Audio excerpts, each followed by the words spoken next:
Isang maikling kwento pero totoo. Nang nilalang ng Diyos ang kalabaw, sabi niya rito, ikaw ay magtatrabaho mula umaga hanggang gabi. Bubuhatin mo at kakayanin ang lahat ng ipapapasan sa iyo, mabubuhay ka ng 50 taon. Sagot ng kalabaw, masyadong mahaba po yung 50 taon, pwede po bang 20 taon na lang? At sumang-ayon ang Diyos sa kahilingan ng kalabaw. Nang nilalang ng Diyos ang aso, sabi niya rito, ikaw ay magiging tagabantay ng bahay, sunod-suluran sa gusto ng iyong amo, mabubuhay ka ng 25 taon. Sagot ng aso, masyado pong mahaba yung 25 taon.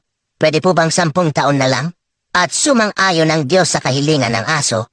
Nang nilalang ng Diyos ang unggoy, sabi niya rito, ikaw ay magpapalipat-lipat sa mga baging, magiging katawa-tawa at nakakaaliw, mabubuhay ka ng 20 taon.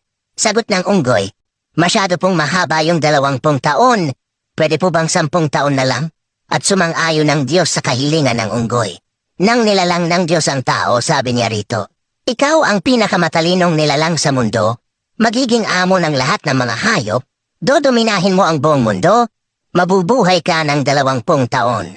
Sagot ng tao, masyado pong maiksi yung 20 taon. Pwede po bang ibigay ninyo sa akin yung 30 taon na tinanggihan ng kalabaw, 15 taon na tinanggihan ng aso, at 10 taon na tinanggihan ng unggoy? At sumang-ayon uli ang Diyos sa kahilingan ng tao.